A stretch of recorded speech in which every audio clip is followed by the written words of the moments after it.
nice little bag off that shit. Yeah, I need to do it, nigga. I just don't, man. I don't know. I'm just not. I don't I'm know. telling you, bro, that shit is so easy, bro. Yeah, They surprised me talking about they wanted me to they wanted to start paying me for them, and then yeah. I after need. that, I What's made up? the first joint I made was probably like 200, and my next joint was about 150. This joint gonna be about three. Yeah, cause you be. I saw you do a lot of reels on there, huh? Yeah, every day I work out, post me a little workout video, whether it be a compilation of what I done or showing people different workouts and shit. You know, All right, y'all. that shit. Welcome back to PoPolitickin.com, your home for self-help meets hip-hop. Right now, we're live on YouTube. You check us out on Twitch, Spotify, Apple Podcasts, 1212. I'm in the place to be. With we don't got your name on here. With 44 Suge. 448. 448 Yeah, Suge. My bad. I'm saying your shit wrong. 448 Suge. Hey, what I oh, was gonna ask man, you, come up with my what's that? rap. You know, What's the meaning behind that? Cause I was trying to find out the zip code, area code. It came out like Florida. I was like, I don't know, you ain't from Florida, are you? nah, I'm from Washington D.C. 448. All right, so it's a mentality. Me and certain people I be around, it's a it's a mentality of breaking out of the hood. So growing up, I was a drug dealer. Just keeping it real cut, real raw with y'all. I was a drug dealer. I was 14 years old when I seen my first pound. A pound is 448 grams. That moment mentally changed my life and the life of me and my homies. You know what I'm saying? Some of them ain't here now. Some of them are. Those that know that shit changed our life. It made us really get up on our grind. So at the time, we was calling ourselves the 448 boys. So I took that from my youth and really applied that the mentality of like, all right, if I can get this pound, I can get two. If I can get two, I can get four. If I can get four, I can get eight. If I can get eight, I can get 10. You know what I'm saying? I can be the man. So that mentality at a young age of, touching drugs made me get into the business side of things with that same mentality. If I can make $1, I can make 10. If I can make 10, I can make 100. If I can make 100, I can make 1,000. If I can make 1,000, I can make 10, et cetera, et cetera. So when naming my company, it was originally Two Reckless Music Group. And at the time when I started that, that was my mentality. I was a reckless nigga. I was still, wilding and profiling in the streets, catching charges, shit like that. And one of my homies that actually came home that started the shit with me, Jai like put me on the right path mentally, like, bro, man, you gotta stop. You know what I'm saying? Like you a big you a smart nigga, you a big dog. Like you out here, you know what I'm saying, trying to terrorize instead of trying to build up. So I have this belief that your name, the things that you incorporate into your name, your energy, your lifestyle dictates who you are. I didn't want to be seen as a reckless nigga anymore. So I was like, you know what? I'm going back to the basics. I'm a 448 nigga. They're my guys. They're my peoples. So changed my company name from Two Reckless Music Group to 448 Music Group to represent, like I said, going back to the basics, getting back to that mentality of I want to be the man. I got to go out here and get this bag. Hey, so you kind of remind me. I was just watching that story on Lil Baby. Your story sound like his a little bit. See, I didn't know Lil Baby had his story out. Yeah, I Oh mean, yeah. cause I'm gonna tell you, like, I'm not, I'm not the type like I'm a real nigga. Woo, I don't really do all that. That's not my speed. But real niggas, that's the mentality of a real man. Yeah, man, I was surprised by the baby. I'm talking about Lil Baby, but that talking about, yeah, he was the man. He was the man, and then they had to make him rap. But the thing about it, he didn't want to rap because he was making way more money doing that than rapping. So it took them that like that it took him, he was trying to get him out the streets to rap. But man, yeah, he had I'm all gonna these tell little pictures of him. He was young. Had it. He had it when he was a little nigga too. Like he had it. He been you, had it. and I'm gonna tell you something. I've heard that story of like them having to force Lil Baby to get out the streets with this rap shit. I'm gonna tell you, the rap shit didn't make Lil Baby get out the streets. It was the business behind it. That nigga saying, okay, bam, I'm out here making X amount of plays, you know what I'm saying? Making this type of money off these plays, and I'm risking my life.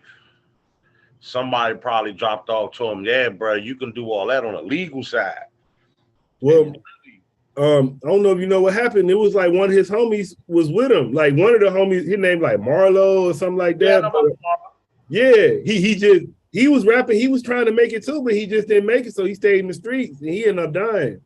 So like his homies ended up dying. Marlo had a name, because I ain't gonna lie, I listened to Lil Marlo when he was alive. Lil Marlo had a name. He was blowing up, but he was one of them ones that didn't get it like Lil Baby. Like, for example, at a certain age, you realize the block just ain't for you if you real about your shit.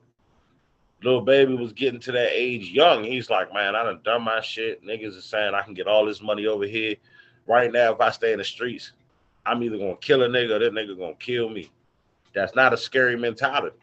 That's man shit. Like, damn, I really don't want to be out here at 30 years old. So what am I about to do? He woke up a little bit early. Marlo had that same opportunity. You know, I ain't gonna speak on the dead like I know him, but it seemed like he didn't make that same choice. It seemed like he didn't make the Lil Baby choice. Like, you know what? I'm good on the streets. I'm good. I can get this. I can get millions of dollars over here. I can get all the money in the world over here, but I'm gonna stay out here. He didn't make that same choice that Lil Baby made, and it's sad that it turned out how it did. But that's how the rap game is going right now. Niggas got two choices. Everybody wants to be a gangster. You can't be gangster and rich. It's impossible. It's impossible. Every rich gangster is dead. Name me one that's alive.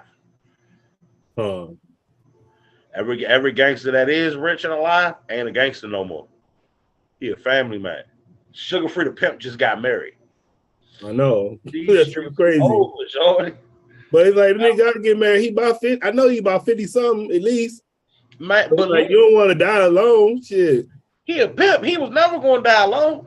Nigga had bitches from here to Tallahassee. Nigga ain't never gonna die alone, but he realized that shit weak at a certain age. No, I'm just saying, like, die alone, like, with that pimping shit. If you get sick, them hoes ain't finna, they gonna take off to the next nigga. That's it. Like, understand something. There's a reason why he's still 50 plus, called Sugar Free the Pimp. That's because his hoes is in line. Them hoes love him. See, that's the thing. Niggas don't understand that about pimping. The right pimp, hoes love their pimp. If the pimp is right. Yeah, I just say, man, I actually went to a players ball a couple months ago, and the guy that invited us, he won. His name, if you ain't never heard of this nigga, he's so hard. His name, Silky Slim. Man, that nigga harder than Sugar Free. He like young, like he like our age, but he rapping like Sugar Free. So he just basically took that Sugar Free shit and made it better. That shit's so hard how he be coming. But he the new pimp now. He be winning all the Pimp of the Year awards and shit. His name Silky Slim. Oh, man, shout out Silky Slim. Shout out Silky Slim, man. I was gonna ask you, so yeah, you do a lot of things, man. Like, I know you do the PR, but then I see you battle rapping. So just let the people know all the stuff you endeavor in. See, like you said, I do PR. I'm a PR specialist. That's my main job. You know what I'm saying? I work with high level clients, you know, independent clients, smaller clients. Pretty much what I do is help y'all look good. You know what I'm saying? Y'all rappers, y'all actors, y'all brands, y'all businesses, I hope y'all look good.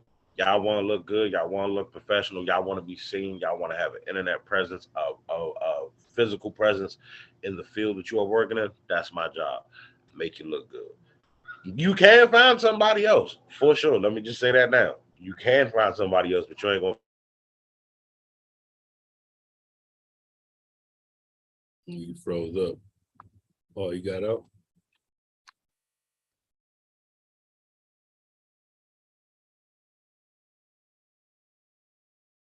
I think he got froze. We'll be right back. When we come battle rapper. One of the I do that. I'm not gonna say it's a hobby because that's a disrespect to the sport, and it's not a hobby for me. But I do that because I don't want to make music, but I like the art of rap and I like the competitive sport of it.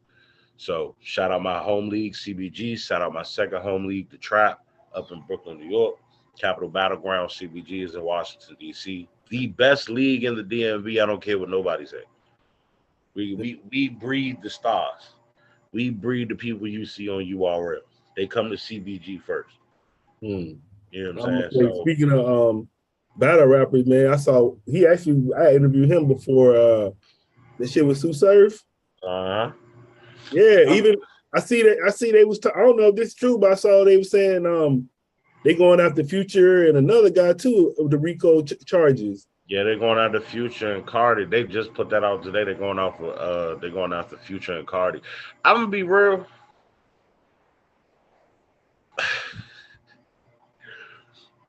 All right, my personal opinion. Again, this is just my opinion before anybody. This is not PoPolitic's opinion. Opinions of his show. This is my opinion. I think all that shit is fake. I think that this is the new marketing scam. Like Death for a while has been the marketing scam for the past couple of years. Yeah, getting shot. He died. Now his music go up. Right. Got to realize all the artists that's dying is the artists that be like, oh, I want to kill myself anyway. Oh, for real? Well, cool. Look, you got what you got. You don't really want to be here.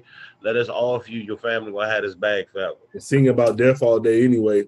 Yeah, you know what I'm saying? So when it comes to this young thug, I wrote about it. I wrote an article about it in a publication that I won't be shouting out because I don't no longer deal with them. But I wrote about it, and it seems to me that these RICO charges that are only coming from this one place is because the Atlanta scene is not as good as it used to be. Being real, what's the hottest new artist out of Atlanta? New. Not the Migos, not none of that. Yeah, that's what I'm saying. Them the newest ones that I know of. Where's your sisters? Go get them. Yeah, like, okay, because my kids coming from school while I'm out. Yeah, no, it's all good. So, now, again, give me. You can't think of anybody, can you? No, I said you named the newest ones I know of. I'm about to say there are none. Atlanta is going through their New York situation. New York for a long time didn't have nobody. You know what I'm saying? They ain't really had nobody, honestly, until like after the Fabulous and the Dipset era ended. They ain't really had nobody until like ASAP Rocky and French. Yeah. And ASAP Rocky didn't even sound like he was from New York. He sounded like he was from down south. French sound like he from down south and from the islands. New York lost their identity. They're just now getting it back with this drill shit. But it took people to like do drill to come back. Atlanta's having the same thing. Nobody really want to hear Atlanta music for real no more. Yeah, I think they kind of lost it after that Snap music. Yeah, they honestly they lost it. They lost it after, I want to say, it's around the time Lil Baby and DJ Khaled started working together. And I know that's a really random specific moment, but it was then that once Lil Baby and DJ Khaled started working together, and this is just again my opinion. I think as much as DJ Khaled does, they are what's the word I want to use? He's like a death rub for any artist. No one's actually ever blown up off DJ Khaled, and I think that's what he did. I think that he killed the Atlanta scene. He met like after I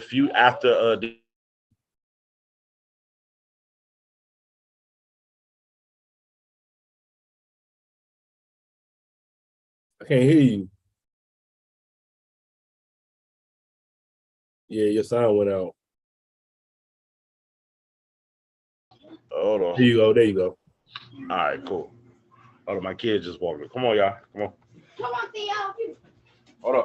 I still gotta be a parent while we do the interview, y'all. Yeah, you good. Come on now. Need to roll up.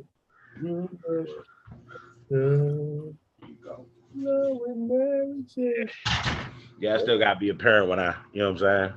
But like that's my truth. I believe that DJ Khaled helped destroy the Atlanta scene. So now Atlanta has to do something to like bounce back. And the one way we all know that the internet industry works is drama, chaos, havoc that sells records. If you ain't selling pussy, you got to sell records through drama and havoc. What's up, sis? And guess what? Right now, that's like when YSL got caught up. Oh, they numbers blew up. You they was having numbers that Thug what? Because you gotta realize Thug ain't really had no big numbers in a while. Niggas ain't hear Thugger and be like, I'm trying, like, Thugger's fans, yeah. But outside of that, you wasn't getting that old Thugger where niggas was geeking. Man, I got to hear what Thugger talking about. Niggas that ain't face. I'm going to tell you like this. I remember cause I've been interviewing everybody and everybody kept mentioning Young Thug. So I'm like, man, let me listen to this nigga. And I think I turned to like that little tiny desk. Man, it was like in the garden and shit with a dress on singing. And it was like some rock and roll shit. And I was like, what is this? But I was like, what? I was like, this one of y'all? But I was like, oh. I'm going to be real with you. Again, all of that. Like, me and my brother had this conversation. Thugger stopped doing that shit once he got on. Once he got to saying, like, all right, bet my money good, I'm up. You see, he stopped wearing all that weird shit. The nigga started wearing sweatsuits and button downs and shit like that. But before he got on, he took his little ritual, and guess I'm gonna call it a ritual. He took his ritual, homosexual ritual, embarrassment ritual. Thank you. Go back in the house, baby. Cool. But he still, once he got able to get that bag like he getting, once he got that standing, and he stopped wearing them dresses. That's the same thing with all of them. Like NBA YoungBoy. Again, I think he's the most fabricated artist that has ever existed. He is literally like we call 6ix9ine an industry plant. We call certain artists industry plant. NBA YoungBoy is an industry plant. He's not here to do no hot snitch ass nigga shit. He is here to like they're trying to make him the next Tupac, and Tupac was manufactured as well. I don't believe Tupac was not. I believe Tupac was manufactured just like I believe NBA YoungBoy, and that's just all they're doing now. I ain't gonna lie, man. Tupac was like, I know I was in the South, and I know we was not fucking with Tupac until Tupac went to jail. Man, he got shot and went to jail, so it's kind of like the same thing you were saying, like that, like something had to happen. But I remember when he got shot, he went to jail, put the album out. Yeah, but all that stuff before that, the Apocalypse Now, Strictly for My Niggas, man, we wasn't playing in the South. People gonna lie and say they was, but they weren't playing that shit. They started playing him when it was All Eyes on Me. That's when people started playing Pac. I'm gonna be real. Growing up, all right, so I was born 1990. I remember Tupac. I have more of a memory of Tupac after he died than before.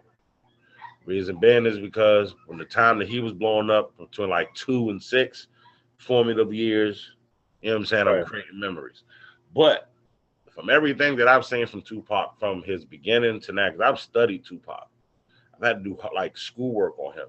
I'm not a fan of Tupac, anything that he represented. You know what I'm saying? So I've always believed, reading what I'm reading about him, he was an industry plant. Because if you're a street nigga, you from the hood, and you know Tupac's life, everything that we've been told, and you sit here and say he one of the realest niggas on earth, you're a liar. You're a liar. He was a snitch.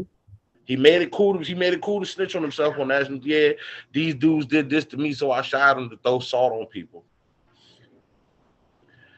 He was an instigator. Like the same way 50 Cent's an instigator now, Tupac was an instigator. He didn't have beef with niggas. He started beef with niggas. Right. And the only reason he started beef with niggas is because he had Suge Knight and real niggas behind him that'll be like, all right, bro, we know you a little, we know you the cornball.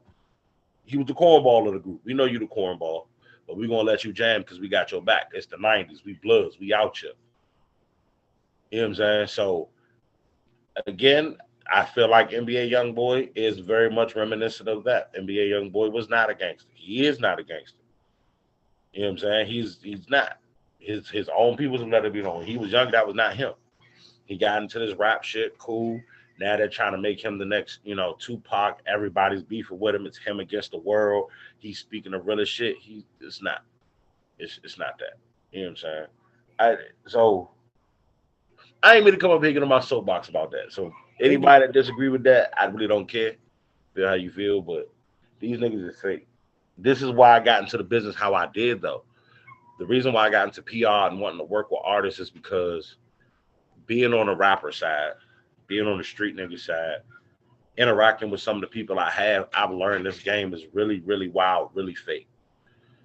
I want to be able to open the door for some of the real ones to come in. You ain't got to be a gangster to be real, but being yourself. You know what I'm saying? One of the things I tell every artist that I work with is that I will not push any of your music that is not organically you. So if I know that you ain't no killer, you ain't no drug dealer, you ain't no gorilla, you out here talking about shooting guns, killing niggas, hurting people, nah, bro, we not pushing that because that's not you. Because we go out of town and the nigga want to test your gangster, he gonna test your gangster, not mine. Oh.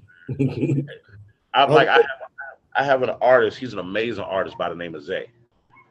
My little bro, about 19 years old. Y'all can find him on Instagram at Zay2Smooth. Amazing young brother. When I mean like legit amazing. When I first met him, he was making that gangster. I'ma pull up, I'ma shoot, I'm this, me and my man, we in the trenches, we got this, we got that. I told him, I was like, bruh, that's not you. We had a long conversation about that. Like, bruh, it's not you. Because if this go down, what you gonna do? How you gonna act? What if this go down? You make this, niggas try your gangster all over the world. I've seen it. Artists be rapping like they gangster, nigga get drunk in the club. Oh yeah, he say he bought that. He from out of town. He ain't from here. He don't got nobody here other than the people he came with. Let me see what he talking about. You know what I'm saying? But he stopped that. He started making his music. You know what I'm saying? That college hype pop party music. And the little youngin been blowing up. He won a GEI Music Group Showcase, won $500 off that. He'll be performing at the DC Music Summit, the biggest music summit in the DMV area. He's one of the headline performers there, all off of his new music. His old shit, people was cool, but once he started making the music that is comfortable to him, started getting what he wanted. And that's what I advise any artist that'll watch this and listen. If you listen to nothing else that I say today, all of the shit that I'm going to talk, please understand, make the music that is organic to you. You don't got to be a gangster. You don't got to be a killer. You don't got to be weird. You don't got to be you got to be yourself. Every artist you see blow up, whether they make music you love or hate, the best music they make is the music that they're making that comes from them. When they're not making that factory farm content shit like Lil Uzi, people hate Lil Uzi. But Lil Uzi is one of the few artists that makes the music he wants to make. He just dropped a new project that had the joint Glock in my purse. What other rapper would have the balls to make a song called that? That's a male rapper. And look, niggas be like, oh, he talking about a Glock in his purse. That's weird. Nigga, actually listen to the song. That shit is fire. That shit is fire. Yes, he has a Glock in his purse. I don't have a purse. I'm not worried about having a Glock in my purse. But guess what? When I get in that gym and I put that shit in my ear, I'll be in that bitch jamming, lifting weights. Man, put the Glock in my purse. Put the Glock in my purse. I'm telling you, man, grown man, strong as shit. I will sing the shit out that song because it's real. He's who he is. Now, somebody like I said, like NBA Youngboy, you can't turn him on around me. I've seen too much that contradicts what he makes. So that's why I say, artists, if y'all gonna make music, make the shit, make who you are. Don't make who you trying to be. That fake it till you make it shit, don't do that. Well, I guess I was gonna ask you kind of, you said fake it till you make it. I was gonna ask you, like, what's your opinion of like culture vultures? I hate them. Now, I think that there's you think that's a real thing, right? I do believe it's a real thing, but I also believe there's a very thin line between support and culture vulture. It's a thin line, but it's a very definitive one.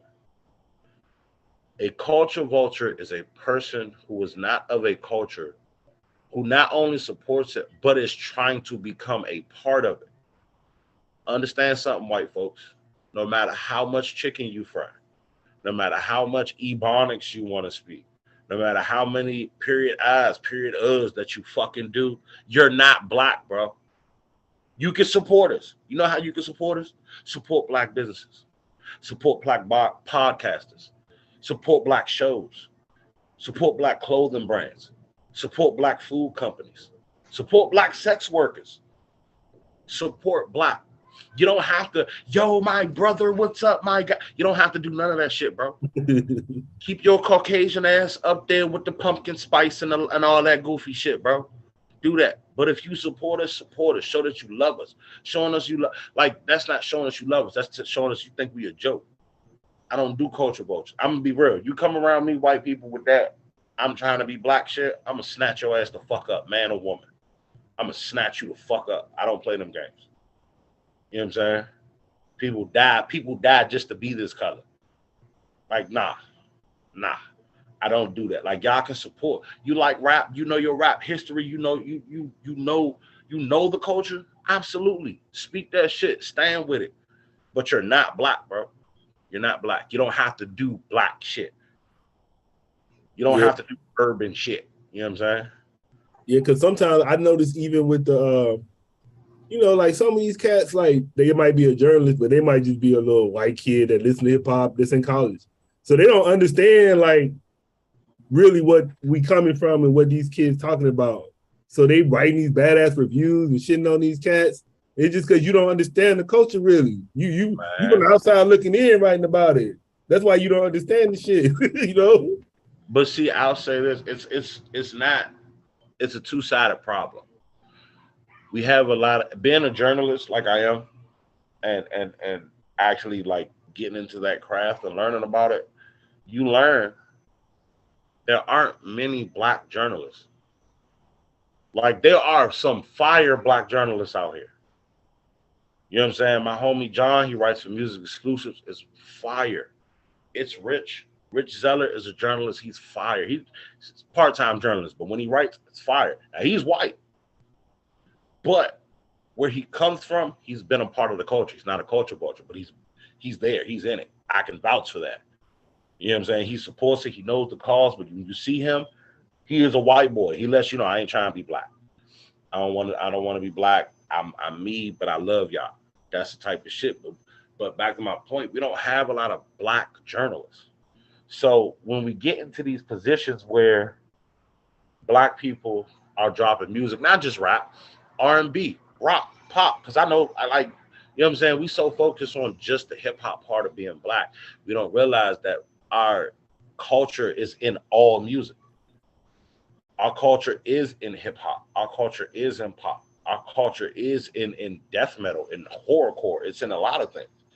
So when we get these artists and these brands and these companies that are black owned, and because we don't have a lot of black journalists, we don't have the people that actually like see what's going on. The people that see are white.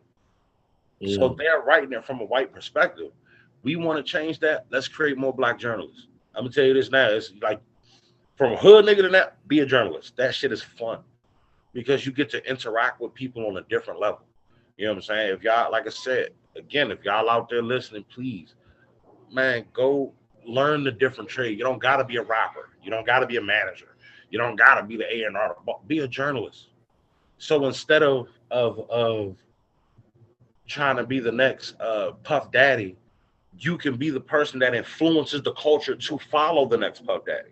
The journalist, the writer, the person that creates and controls the information is more important than the person that the information is about. Hey, I was gonna say the only thing with being a journalist, you niggas gotta understand they're gonna be behind the scenes. Cause I think some people might not understand that. So like you finna be behind the scenes like a mug. And these niggas might really blow up on your ass and you gotta be like that, you know, they gonna really take off on your ass sometimes and that connection might stay there. You gotta be able to like that too. People are looking for the instant gratification when it comes to a lot of shit. I talked to a lot of my homies about this. One of my homies started a business. Shout out Stoner so well, my man Bobby. DMV Stoner, he got his own weed business. He's had it for a while, and his thing is he chases the quick bag. I tell him, bro, you building a business. Stop worrying about instant gratification. It's okay being behind the scenes. It's okay. You don't have to just be a journalist. You could be a journalist and then also do podcasting. You could be a journalist and also be an A&R. You can be a journalist and also be a television or radio personality. You know what I'm saying? But having that control behind the scenes is more important than having it in front of the camera. I can tell you this right now. If any of your favorite rappers that you think have control over their life don't, it's the niggas behind the scenes that got the control. It's the manager, it's the handler, it's the accountant, it's the journalist, it's the A&R, it's the label exec, it's the CEO, it's the road manager, it's the agent. they tell them when, where, how, who, and what. Because they've been in the game way longer than the artists most of the time. And you think, and these artists got a bag, you think that these motherfuckers that are getting the artists the bag don't got the bag bigger than the bag? I say this shit all the time. I would rather be Phil Jackson than Michael Jordan. Oh, yeah. Niggas love Michael Jordan. Oh, man, I'm trying to be Mike. I'm trying to be this nigga. Make me Phil Jackson. Sit me on the side. Let me call these plays. They nigga jump, nigga run. Man, what? You know what I'm saying? Oh, nigga. Like, as great as Michael Jackson is, Phil Jackson got way more many rings and created way more superstars. Yep. He is set for life. His family set for life. They family set for life. Forever. Phil Jackson is good, and that Jackson family is amazing forever because of what he's accomplished behind the scenes. And he's done it so well behind the scenes that we know who the fuck Phil Jackson is. But then the thing about Phil Jackson is he had that coach with him, the old coach. You remember he had that coach called Tex? Mm-hmm. Tex? Yeah, and that coach was from back in the day. So I'm saying he had an old head. And even in boxing, like they always had, like you always had like an old head from back in the day. They'd be giving him all the game. And he'd be the behind the scenes. You don't even know about him. You don't even hear about him. Yeah. I'm going to tell you. Like, for example, like I'm going to give you a great example. I like that one. Fucking Floyd Mayweather and his uncle trains him. Floyd Mayweather, the on planet. Yeah. Who do you think is better than Floyd? The person that's training him. That means his uncle. Oh, they was raw. Both of them was raw. Him and his daddy. Man, I was just watching the fight between him and Pernell Whitaker the other day. Oh yeah. Yeah, he fought Pernell, but shit, he was. I mean, it was a good fight, but shit, he was like. Basically, Pernell was on the way in and he was on the way out, so he was already old. But yeah, he was raw. He basically took everything he learned and he just made it like raw. But he was smart because what he taught Floyd was, and people get mad, but nigga, the number one thing in boxing is don't get hit. Man. So that's what he taught him. Like that's anything. Like nigga, you don't want to get hit in boxing. If you don't get hit, you winning. And made him the most non-hittingest person. You ain't hitting Floyd. You're lucky if you hit Floyd. You're even lucky if you make him stumble. Nigga, you might want to play the lottery if you knock him down. But then the thing that's good about him now is he get more money. And then you don't gotta be like, I mean, Ali was our hero, but that shit was sad how Ali went out. You don't know, like why you can't get they want you to be beat up and battered and shit. They mad because he got his money and he's still good. He's smart. Pretty boy Floyd. Yeah. I ain't gonna lie, when I be watching like Rocky. When I be watching clips of Muhammad Ali, man, that should be hitting my soul because I'm like, man, he went from one of the most intelligent minds in boxing ever. Like to this day, people study him like a college course to barely being able to speak and control its functions. And it's like, you know, if being real, as great as Muhammad Ali was, that's what makes Floyd better. Floyd took what he learned, applied the old school to the new school, took what his uncle taught him, who was definitively a better boxer, and was like, I'm gonna make this shit jump. Yeah. Only thing I guess with Ali, the thing that happened with Ali is that shit really happened because he didn't want to go to war. Man. Then he had to recoup that money and he taking all these damn fights. Because then even after that Larry Holmes, he shouldn't have took them fights, all that shit. But he needed the money. But see, I can agree with that. But let's use Floyd again. Floyd doesn't need the money. And he's still taking exhibition fights, right? Yeah, then he was even in jail for a minute, and everybody forget Floyd was in jail. You remember he was in jail for a minute? Yeah, man, came out like it never happened. He came out like it never. Niggas, that's how bad. That's how good he is. Niggas forgot because he's just that good. You know what I'm saying? It's the reason why I brought up Floyd with that though is because Muhammad Ali's career was not built on not getting hit. Mike Tyson would get hit.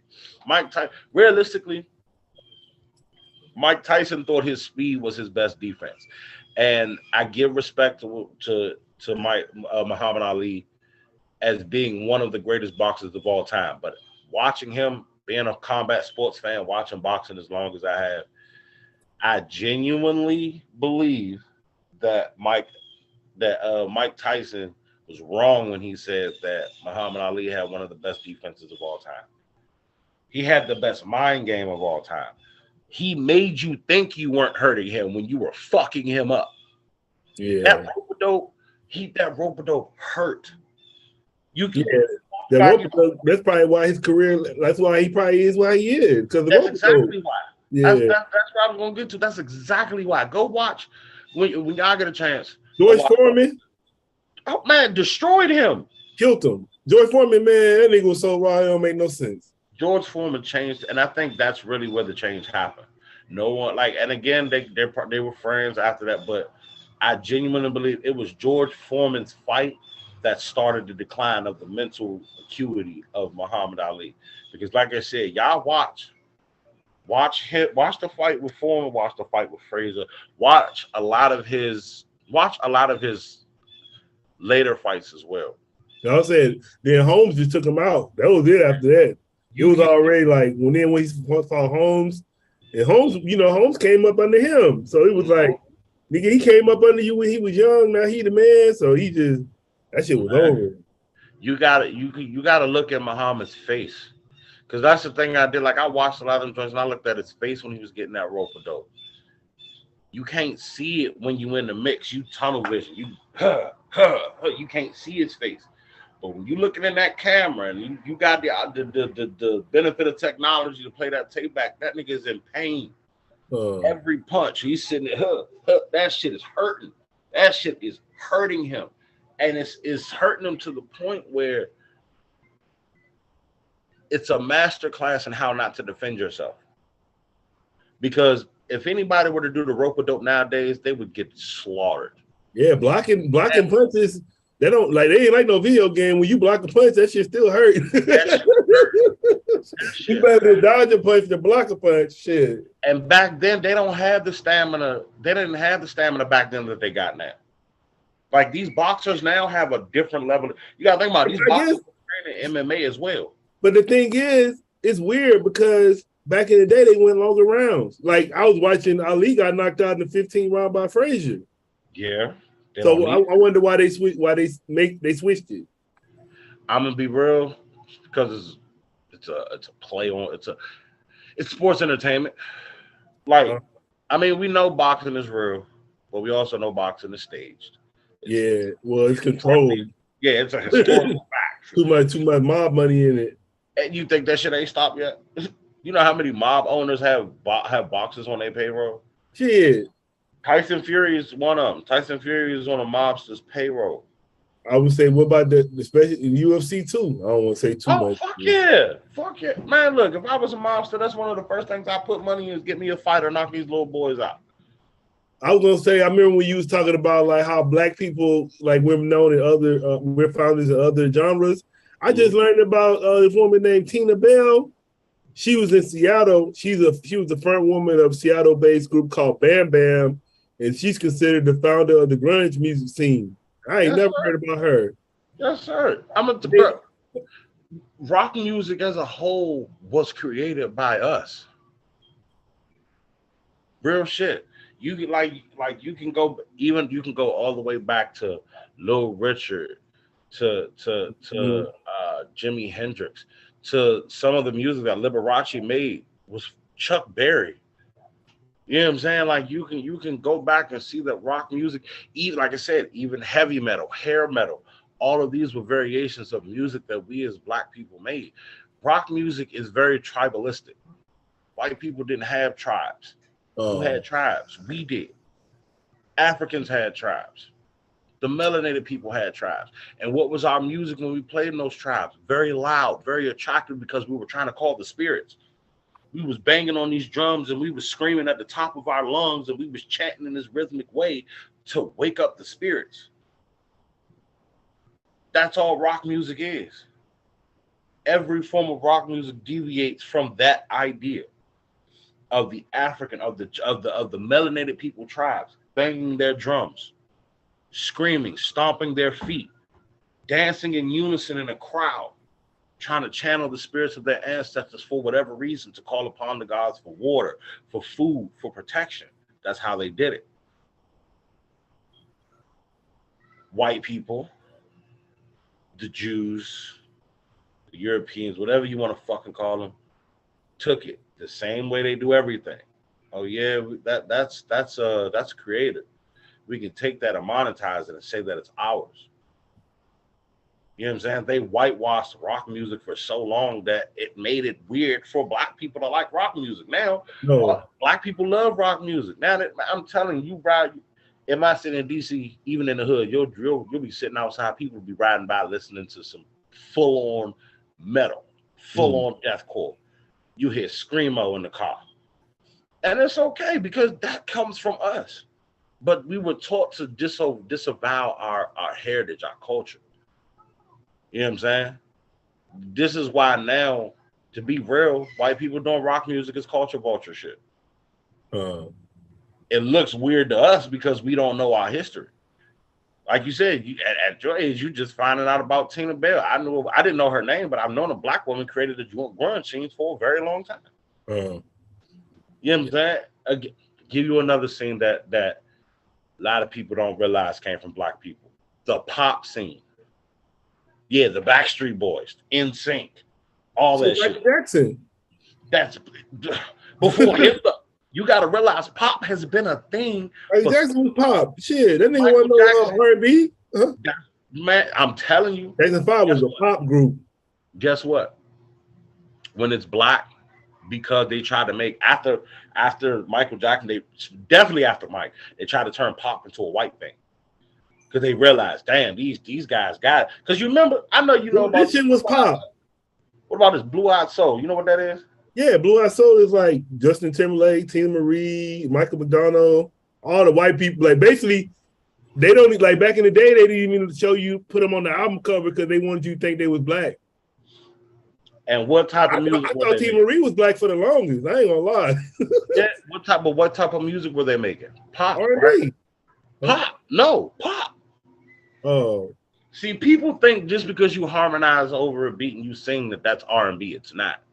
It's rhythm and blues. There's a certain pitch, a certain BPM, a certain sound that comes from R&B. People just classify anything slow as R&B. You know what I'm saying? But no, it's pop. But they would tell. I was learning. Oh, you got muted again. You got muted again.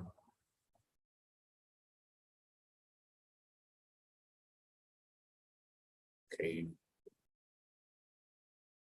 God, there you go. Okay, there we go. I'm gonna ask you, but I guess before you keep going, I was gonna ask you. So, what's your definition of pop? Because what I was told is just popular, like popular music, pop. No, give you an example of pop. I'm gonna give you people. What did Barry White make? Shit, I guess you got to say pop. No, R&B. Okay. What type of music did Gerald Levert make? R&B. Okay. What type of music did Rick James make? Rick James did everything. He did funk, pop. Oh yeah, he did all the pop, funk, and pop. Funk is pop's father.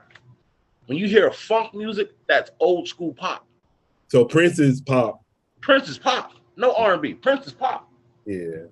It's R&B is more introspective. You know what I'm saying? So when you listening to R&B, you're not listening to R&B to party and dance, and you're listening to R&B because the mood is getting your mind ready. It's rhythm and blues. You know what I'm saying? Blues is not upbeat. You're not over here to the blues. You know what I'm saying? You chilling, you relaxing. The blues sets your soul right. Pop gets you hype or funk. So it sounds like, to me, like with new people, it'll be like, would you say her or Summer Walker is R&B? Summer Walker, she has R&B tendencies, but I would call her, so then that is where it breaks down. I would give her like new school soul. I'd give like Jhené Aiko, new school soul. Then I'm thinking Bruno Mars is more pop. Bruno Mars is funk. He's old school pop. He is funk. Mm. You know what I'm saying? And that's one. And hey, look, and I'm gonna tell you, that's one thing that I love about him. He was like, man, I don't want to do this grenade bullshit y'all got me doing. I'm about to sit over here with my homie, and we about to make this 70s cocaine era funk music. Man, I guarantee you, I don't even know his team, but I guarantee you that nigga got somebody from Boosie Collins or Parliament or somebody like that in that crew. Somebody in there. Watch. I don't even know, but I know. You got to, you know what I'm saying? Because he's got a sound that him and what's that boy name? Anderson .Paak. Who? Yeah, Anderson .Paak. I ain't gonna lie, I didn't start listening to Anderson .Paak until he got with Bruno, and then after he got with Bruno, I realized like, dude, it's fire. Oh yeah, like, he got that album, that Next Worries. Man, that shit's so hard. I'm just like I was shocked by this nigga's like musical talent. Yeah, I saw him live, man. He was actually cold. That's something I want to do because I know they put on the performance. I know he does. Watching this shit on the YouTube, I know he puts on.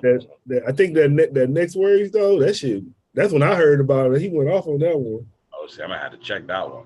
See, that's the thing. Like I really love and study music, so I don't really see like it's just rap, it's just R&B, it's just pop, it's just this, it's just that.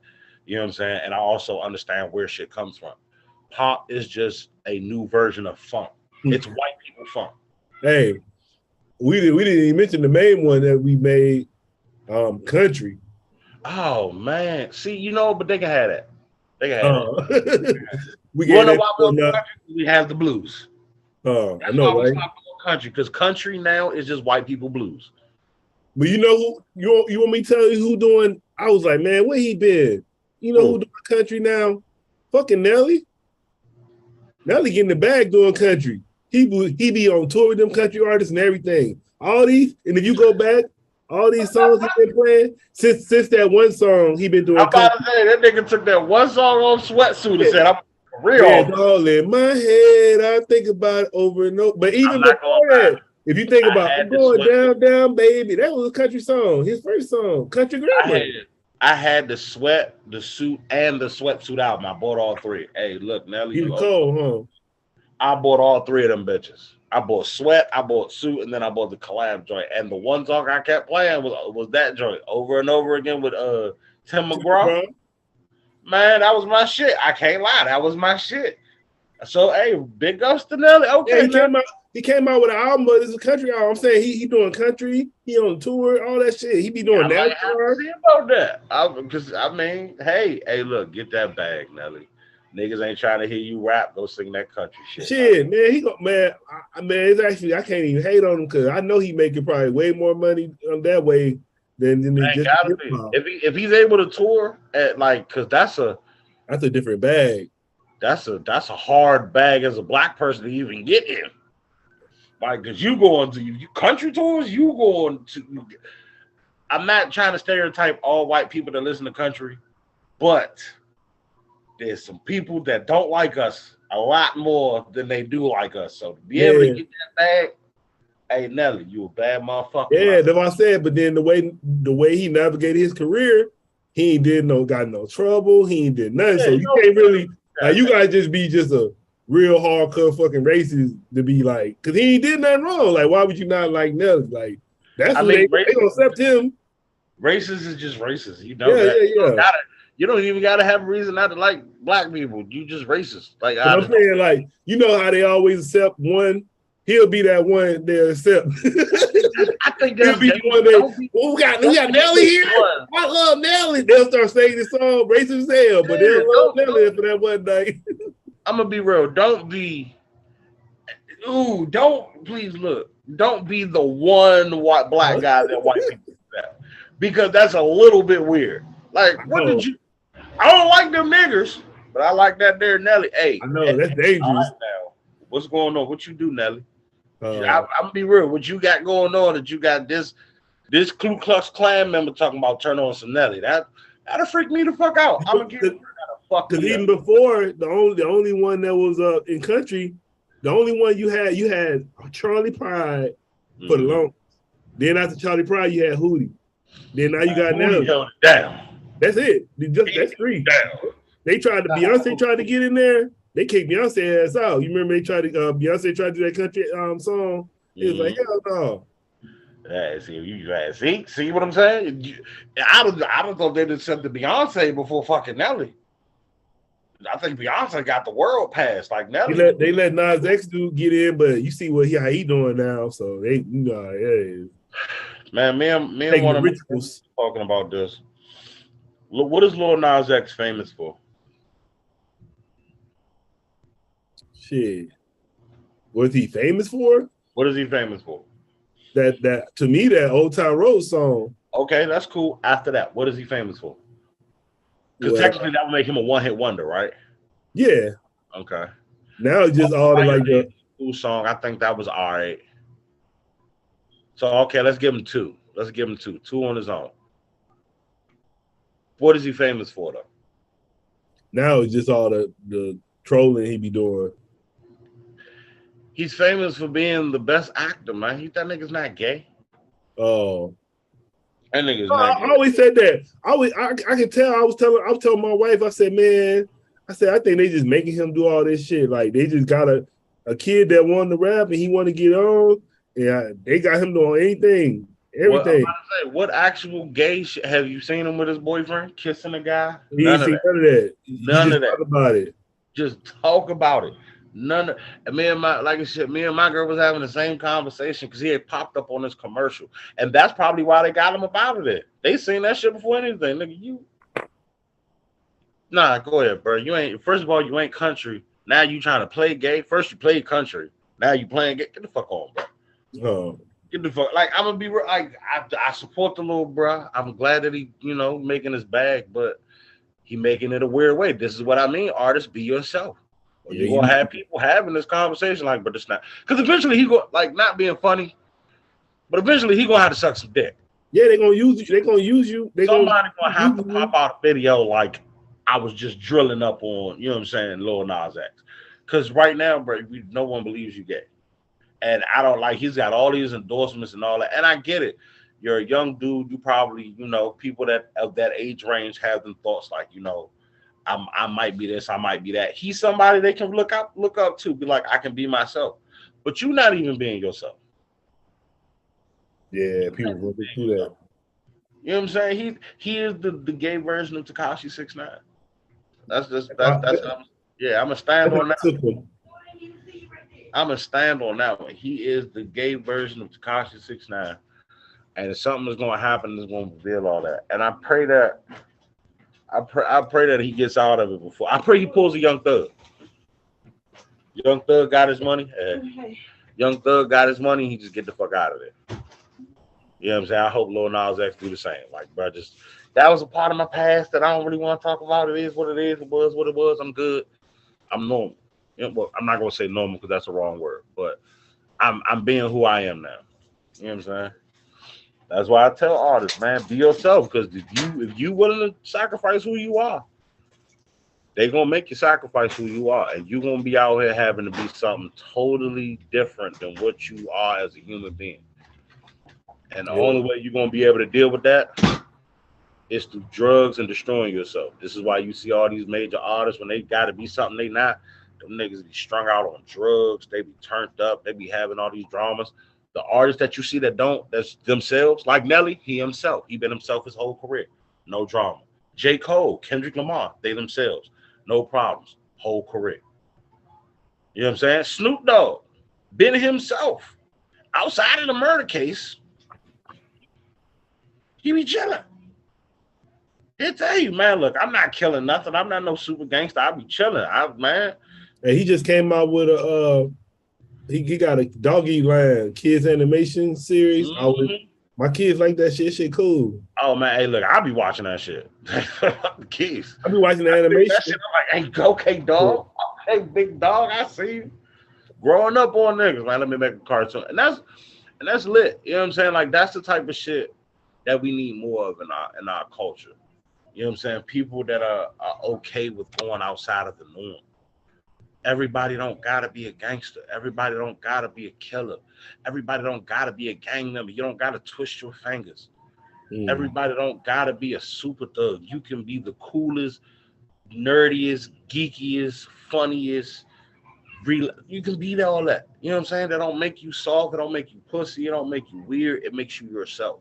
Anybody that's not accepting of you is not for you.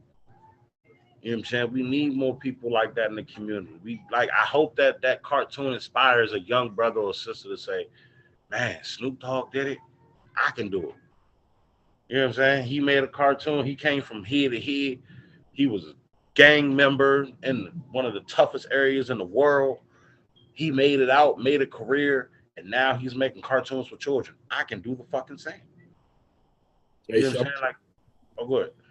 No, I'm gonna shout out Lil Run. I be watching Lil Run. I don't know if you watched that one.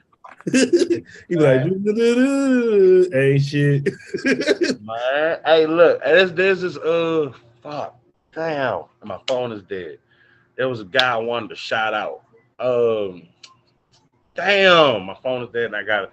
He's gonna be mad. He's not gonna be mad at me, but he knows he don't know who I'm talking about. He makes animation on YouTube. I think it's like Cartoon Connect or some shit. It's a black animator, and he does a lot of fan-made animation. I'll send you some. Okay. You can, put it in the description or something, or whatever the case may be. I'll let you see the shit because I think you're gonna love it. But he makes black fan animation of different anime and shit. Okay. And, he's been blowing up lately because of another video that he didn't make, but it spotlighted him as an artist. Now, I don't know if anybody that are watching this watches anime. There was this fan animation that has been making rounds on Facebook and Instagram of like a Chinese version of Dragon Ball Z, but it's not like a series. It's just one fight. It's Goku and Vegeta versus Broly, and it's Chinese animation. And he did it on TikTok. Damn, I can't remember. I think it's like Cartoon Connect or some shit. I'll find it and I'll send it to you so you can check it out. But he made his own black version of that fight, and it was fire. And it's like the artwork that he does, the cartoon creations that he makes.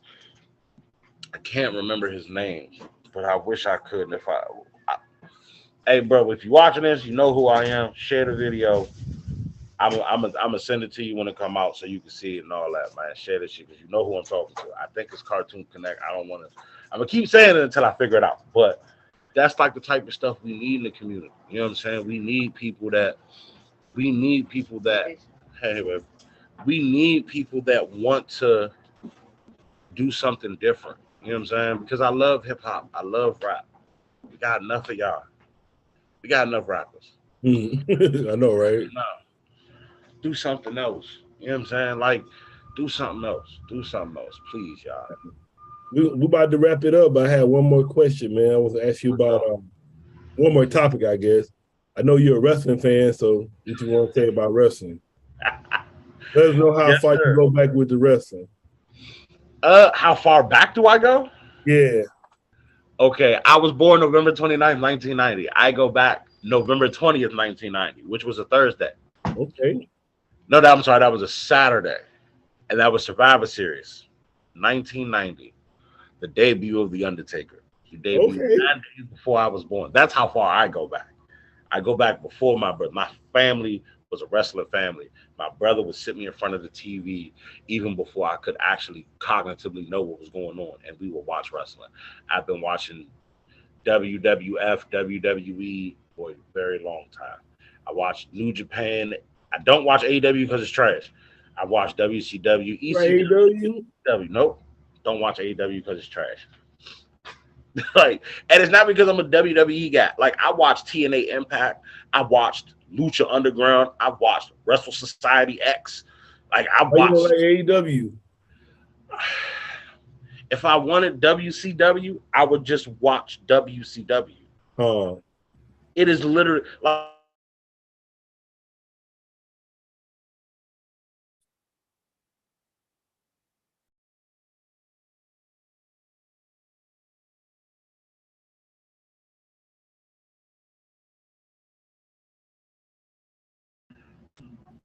Hold on. There you go. Okay. It looks cheap and hokey. It looks like a very cleaned up house show. every time it comes on national TV. And I'm not a Tony Khan hater. I'm not going to say, oh, Tony Khan doesn't know how to book, but Tony Khan doesn't know how to book. The best storylines in AEW did not involve any of the creative. It involved just the wrestlers. Like the CM Punk MJF feud, I will say that I did watch that because I'm a huge MJF fan. Maxwell Jacob Freeman is fucking amazing. He is exactly what he says, a generational talent. He is the Rock. He already ready. He ready to go to WWE already though. He already be talking shit like he coming. He should, because AEW doesn't know what they're doing with him. And that's because they don't know what they're doing. You don't have, because Khan ain't no wrestler. Like Triple H got that shit on point now, man. I like WWE now. I'm happy. Triple H, right. It was the only right choice. Triple H is an old school guy who was taught by old school guys, by Harley Race, greats of their time, how to run a wrestling promotion. Tony Khan was not. And the people he has on his staff, with some money. Yeah, the people he even has on his staff are not that. Like,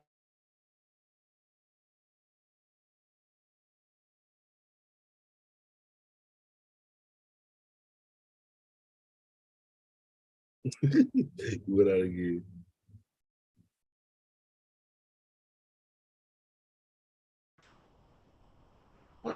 There you go.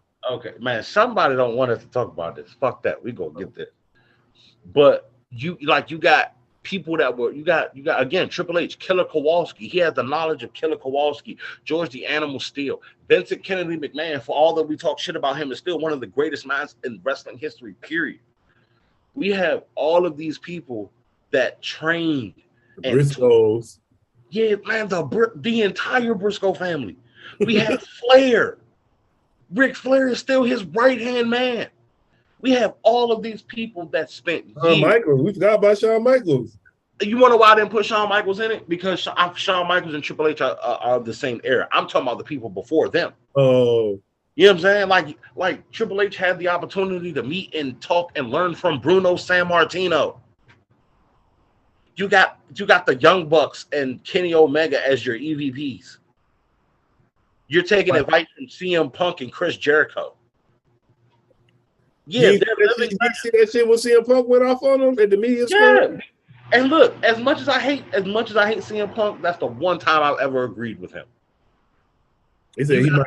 I don't know if he coming back, but I don't know if he. To me, I was like, man, he didn't do nothing wrong like that. I was like, this dude. He did it wrong. That shit didn't cause no fight. I don't know why they got the fighting over that shit. He swung first. The truth is he swung first. That's all the dirt she's saying. He swung first. But the issue is not that he said it, it's the way that he said it. This is why I don't like Punk, because Punk has never been a professional. Ever. And people like, oh, we miss Punk. No, you missed the idea of CM Punk. You wanted someone that talked shit to the WWE. But you forgot that the only reason he was talking shit is because he was stingy about what was going on. He wanted everything to be around him. And to be real, he didn't deserve it. Yeah, no, he didn't. CM Punk wasn't no merch mover. CM Punk wasn't no seat filler. CM Punk had help to get to that point. He was not a generational talent. Like, tell you the truth, man, like, I don't know. I'm kind of like, I know how you were saying when the rappers, they need to be real. I look at the wrestlers like, you need to kind of look the part. And he ain't never looked the part, like, physically. Physically, like, nigga, you need to work out. He never looked the part. His promo game is amazing. Yes. Amazing. Greatness. But he's never looked the part. I personally have never looked at a match at CM Punk and be like, that was fire. CM Punk is the greatest. No, the only matches I like with him, and then the ones it was with Raven. That was because of Raven. Man, I'm even in his ROH days, I've watched CM Punk for a very long time. Never seen a match that I like. Yeah. I'll tell you this. I've seen more John Cena matches that have made me say John Cena is the greatest of all time than CM Punk. I've seen Roman Reigns matches that have told me that Roman Reigns is the greatest of all time over CM Punk. I've seen more Rock matches. And to be real, The Rock can't wrestle. He is not a wrestler. He is a sports entertainer. He can hit his moves. He knows how to sell. You ain't about to get a technical masterpiece from The Rock. The nigga can't even hit a sharpshooter correctly. You see, watch The Rock sharpshooter. That shit just the back extension is way too high. He ain't even sitting down on none of that. You know what I'm saying? His shit, niggas will tell you that's the worst sharpshooter in the game. There's nobody on earth that does it worse than The Rock. But you wouldn't fucking know that because he makes himself look good as a wrestler. CM Punk is so built on I'm a wrestler's wrestler, I'm the wrestler, I'm this, I'm that. Nigga, you haven't put on nothing great yet. The reason why he came back from AEW. No, the reason why the MJF feud was great. Because MJF? Fucking MJF. He almost had me crying when he did that damn promo about the one about the kid. Face in one night. How the fuck do you do? No one's ever done it. He went from face to heel in one night. One night. What? MJF, stop. You gotta calm down, my guy. You gotta calm down. You the best in the world. You're not even the best in AEW, CM Punk. Like, that's the why. Bryan Danielson, better than him. Chris Jericho, now, better than CM Punk has ever been. Ever been. Aleister Black, Malachi, one of the greatest technical wrestlers and strikers of all time. Give that man his flowers. When he was Tommy in, fucking up Evolve and Progress, killer. Straight killer. He's not even better than Billy Gunn. When Billy Gunn gets to go on, Billy Gunn puts on classics, bro. I'm not hating on CM Punk, but CM Punk is trash. This is why AEW.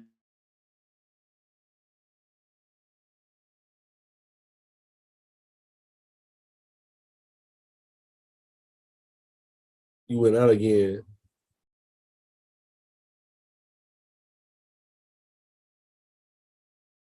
All right, we back. Yeah. I don't know why this shit keep doing this, but Jon Moxley, second coming of Stone Cold. I appreciate everything that he is as a wrestler, but his presentation on AEW was trash. That Wild Thing song is the dumbest shit ever. They got him better how they had him on Game Changer Wrestling, but I don't think he can do that no more. That Death Rider music. That New Japan music, the music when he first came to AEW, that barbed wire mox, oh my God, that music was fire. Then you come out, wow, that doesn't strike fear into nobody. When you heard that glass shattered when Austin walked out, you knew shit was about to get crazy.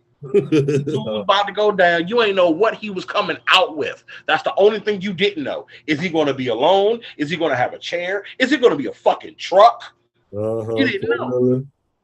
But when you hear Wild Thing, you know what you want to do? You want to dance. It's a wild thing. I can't get with that. And you like that Jericho song? Yes, I think that's Jericho's best theme of all time. That shit go hard. Judas is man. It's top 5 best music of today. Top 5 best songs in wrestling today. Like, if I had to get my top 5, Roman Reigns' Tribal Chief music is number 1. That is going to go down as one of the best entrance themes of all time. And it might be like number 2. That music he got is iconic. Fucking Bobby Lashley's iconic. That shit is crazy. Then you got Jericho's Judas. I'm going to give it to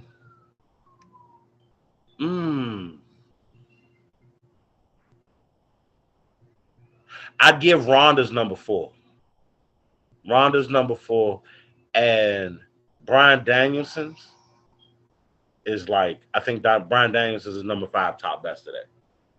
Yeah, you say you don't. I know you say you don't watch AEW, man, but I like the Acclaim. Yeah, no, I'll tell you that the Acclaimed is fire. The Acclaimed is fire. I think that they are better suited for WWE. I genuinely do. I think that they are better if they were to be able to get Billy Gunn and the Acclaim over to the WWE. That shit over. Man, can you imagine a match between the Acclaim, the New Day, Street Profits, and the Usos? Put them in a ladder match. Put them in a ladder match. I'm having a wrestling gasm everywhere. Hey man, that shit they so dope that John Cena reposting them. Yeah, because you know John Cena like fuck that. He reposting that shit. That's how. Because Caster actually got bars though. Like he got real bars. That's the only thing that I feel AEW has completely done right is the Acclaim. There's no other character in AEW that I feel they've done better than the Acclaim. The Acclaimed is fire, like because they're allowed to do their own thing. You know what I'm saying? And I like that they don't lean into the Anthony Bowens. He's gay, so what? Like I'm glad they don't lean into that. That's one thing I will say that AEW has over WWE.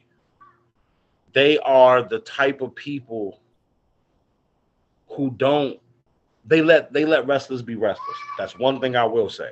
And especially their presentation of the LGBTQ community, me being a supporter, my wife and our girlfriend, they're both gay. So I support it a lot. I have family and friends that are gay. I really support the community. So seeing wrestlers be allowed to be wrestlers in their personal life, not having an issue, that's amazing to me. You know what I'm saying? So people like Nyla Rose, people like, well, they don't do Sonny Kiss well at all. But people like Nyla Rose, people like Anthony Bowens, they allow them to just be them. And that's what makes the Acclaim so great. Because if they were under Vince's WWE, oh, they'd be the next Billy and Chuck. They would have been the next Billy and Chuck. I want to ask you too. You don't watch NWA? Oh hell yeah, Power, hell yeah. I like that shit too. I like that shit. Be kind of like you got me the old school vibes on that. But that's why it's not doing so well, and I hate that. I hate that for them. I genuinely do. I think that style of wrestling still has a place. They still have a place to. They have a place for. How do I want to say it? Old school wrestling has a place for the fans. That old school promo style, old school wrestling. You don't have to just be 100 billion flips, spooky shit, super crazy, you know what I'm saying, promos. You could just have two wrestlers. Here's a belt. Let's wrestle. Let's fight. You know what I'm saying? You don't need all that extra shit sometimes. There's a place for it. But we're in the day and age where theatrics is king. So as good as NWA is, like, if y'all don't, come on. If y'all, come on, there. If y'all don't, hello. Y'all look alike. But, no, I'm in the interview. But, nah, like, that old NWA style of wrestling has always been something that I like. You know what I'm saying? Because like I grew up off the Dusty Rhodes, the Ric Flair promo, the Macho. That's what I'm saying. Kind of it give you that like. That's why I said I be feeling like 8 years old when I was watching that shit. Take me back.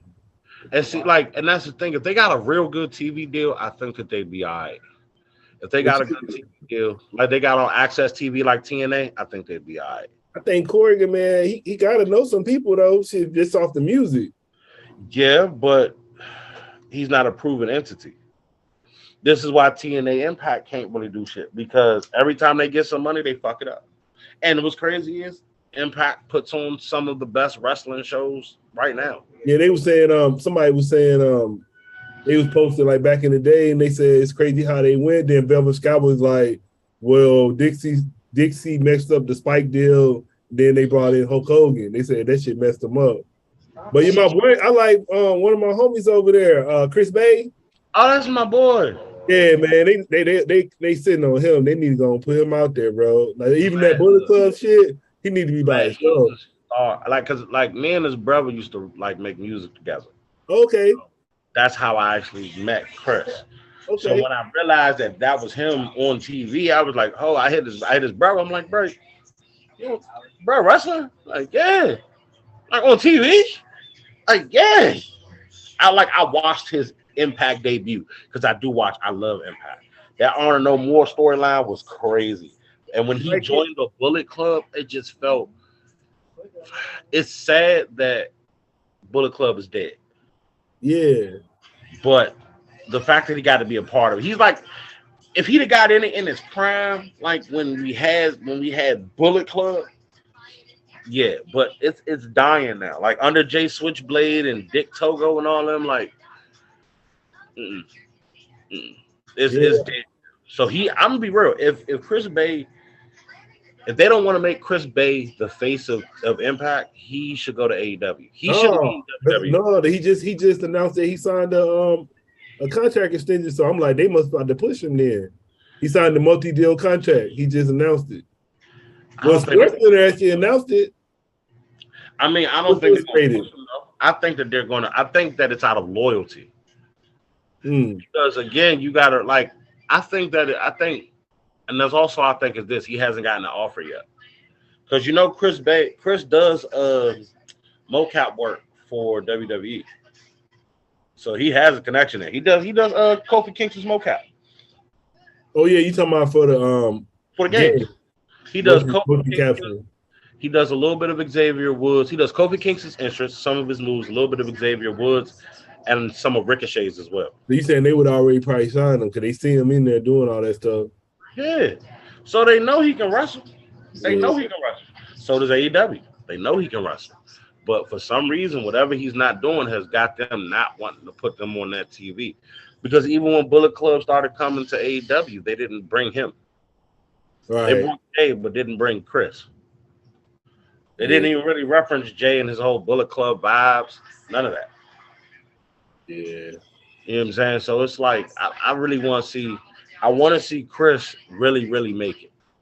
I really want to see Chris make it. Like his promo game is fire. His energy is fire. The art of finesse is just, it's a t-shirt. It's a t-shirt waiting to happen. Like the art, like the finesse, that whole finesse thing makes me smile when I hear it. You know what I'm saying? Yeah, he been doing that, man. He been doing that shit. I've been knowing him for a minute. I actually got one of the shirts in the room. Yeah, no, you know what I'm saying? He actually was like, he came a long way, but like I liked him back in the day. Like when they didn't really let him show his whole moveset yet. Like, man, they let him show nothing that he they let him talk and all that. But like when I see him in the Bullet Club, you know who I see him as? He could be the Scott Hall to someone's Kevin Nash. But they got him at 6. Yeah, they got him like on the 4th wheel or something. Yeah, they got him on that X-Pac role, like all the posing and like, nah, I get it, bro. Fuck that. Man, you got let them let you talk your shit. It's your time. Shine, yo. You need to be that, like, you need your own shine. That's how I look at it. I can see him. Sing me some of that, please. Sing me some of that, please. I can hear, you know who I can see Chris with? Ooh. That I want to happen, but it's not going to happen? Trey Miguel? No. Swerve Strickland. Oh yeah, that'd be hard. But I like that tag team he went though with Keith Lee. I don't. Swerve in Our Glory. That's a stupid name. I don't like that name. I don't know what the name. That's dumb as hell. And I like the storyline they're going with it. Eventually, it's going to lead from. I feel like what they're doing with that is because we got the sneaky Swerve thing going on now. I feel like it's leading to a match between Keith Lee and Swerve. And Swerve's going to debut his version of Hit Row. Just a speculation, but mark my words. I be calling. Yeah. No, it wouldn't. Because Hit Row is not his thing. Like, I fuck with Brianna. I fuck with AJ. Shout out Top Dollar, who hot and not now. You know what I'm saying? I fuck with B-Fad. That's my heart. I love Shorty to death. You know what I'm saying? That's Hit Row. All right, that's Hit Row. Swerve should have came back with them, but he didn't. So OG3 it is. But I don't think he needs a stable. I don't think he needs a team. I think right now he needs to go off on his own. Let Keith Lee become the monster that he's supposed to be, because Keith Lee is a fucking monster. That's what blows me. Everybody that get Keith Lee does not know how to use him. He should be just running through people on some Brock Lesnar shit. Monster. I was so hyped when he came into that Royal Rumble and Brock Lesnar woke up. Oh, I was like, oh, he just made that boy a star. Because Brock Lesnar doesn't really wake up for people. He just started really being the, okay, I'm gonna do the job. I'm a, you know what I'm saying? I get it. But it's like if Keith Lee can say, you know what, I'm done doing all this swerve in my glory bullshit and come out like, look, fuck all that. I'm a big black angry man. I'm about to beat you the fuck up. Like Willie Hobbs, that nigga. That's the only, him and Ricky Starks will be the only reason that I will tune into AEW. Yeah, they got them doing, I like how them. But you know why? You know why? They hot because they started off with Taz. They're real. You fuck with Taz, don't fuck with nobody, but everybody he fuck with blow. Everybody. Samoa Joe back in the day. Remember when Samoa Joe was with him? Yeah, everybody, because Taz only deals with credible people. Yeah, let him make fun of Taz and his commentating because he's funny. He a New York Brooklyn dude. I get it. He has a certain dialect, the way he talk. But people forget that Taz was a killer and he only hung with killers. That was it. Niggas take his WWE career like, oh yeah, he was over there. Then they whooped him with the belt and then they made him no. ECW, the Tasmaniac, Taz. Didn't say nothing. Walked to the ring, just crosses out. That nigga was a killer. Yeah, I love ECW. That nigga was a killer.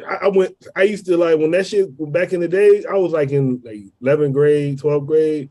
Man, that shit used to come on like 12 o'clock at night on fucking Saturday. I'd be trying to stay up watching that shit. And then some nights, some weekends it don't even come on, so you be staying up at 12 o'clock, just waiting on that shit. It don't even be on. You be like, damn. Now look, I remember wait on that shit.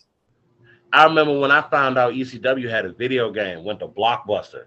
Went to Blockbuster, go get my little Friday night rentals. Grandma like, all right, cool, about to go to Blockbuster, get the movie, go pick you 2 games. Cool, had the PlayStation. I already had WWF Attitude. I had bought that, like that was mine.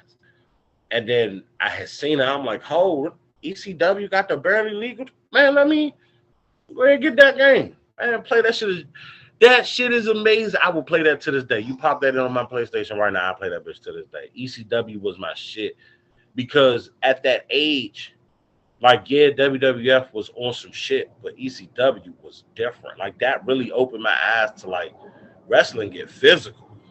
Well, that's the thing about ECW is, like, basically, ECW was making all the hot shit, and WWE and WCW was taking it. Well, they was taking all that shit from ECW. Like, even Stone Cold came from ECW. Rey Mysterio came from ECW. Eddie Guerrero came from ECW. Psycho Sid came from ECW. They was sometimes back in the day. WWE used to send them to ECW sometimes. Yeah, because they had a working contract. Paul Heyman. Paulie was a beast. That's what I'm saying. Paulie. If you look at the Dangerous Alliance back in the day, like Paulie, even like that shit. What I like about that Bloodline shit is that he was actually with his family back then for real. So you can't even fake it. That shit is so cool. I don't know about the who the other guy they got in there now, Sami Zayn. I don't know about that shit though. You want to know what I was saying about that? Now, tell me if I'm wrong, because you grew up in the Attitude Era. Know who the Bloodline? Tell me the Bloodline don't remind you of the Nation of Domination. Yeah, he Owen Hart. He's Owen Hart. Who do you think is The Rock? The Rock gonna be shit. The Rock is Roman Reigns. No, The Rock is Farouk. Remember, Farouk led the Nation of Domination. Right. And he was the beast in that. He was the beast. He was the big dog. Now, they ain't getting the title back then, but if they were smart, they'd have gave Farouk the world title during his Nation of Domination run when it was the whole nation. When it was Mark Henry, Kama Mustafa. When it was them, he'd have gave him that. They should have gave him that. And today, if that same thing would have happened, Farouk would have had the title. Roman is Farouk. You know who I think is The Rock? A new dude? Jay? I think Solo was going to be a star, but I think Jay Uso was The Rock. I think Jey Uso. I've been telling people this. No one believe me. I'm like, they've been calling him main event Jey Uso for a while for a reason. Because when Roman Reigns leaves, when he takes his break, when them titles drop, and they're like, man, Roman got to go. He got to take a break. Because they're not just going to take the title off Roman. The only plausible way to take the title off Roman is to injure him. Like, they got to have somebody get in that ring and they go at it 30-minute, 45-minute classic. To be real, give me 60 minutes at a WrestleMania. Give me a 60 minutes at WrestleMania. And at the end of that match, he's injured. He's like, man, look, man, that match was fire. You won. I'm injured. You the tribal chief now. Whoever beats him, you run the game now. But I'm saying he on a Cena run right now, man. I don't even see him. The only way he gonna lose that belt is some. I don't want to say nothing about that, but something with his health come back up. Then he got. That's it. He on the run. Yeah. Give it WrestleMania 39 because WrestleMania 40 he's not gonna have the title.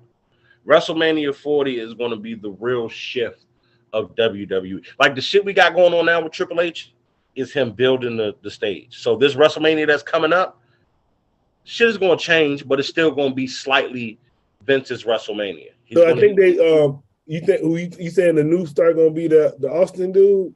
Austin Theory? No. I think the new start of the WWE, really Triple H's era is gonna start WrestleMania 40. WrestleMania 39 is gonna be the death of the old WWE. That's gonna be the last of the old days. All the shit that Vince has done will officially be flushed out the system.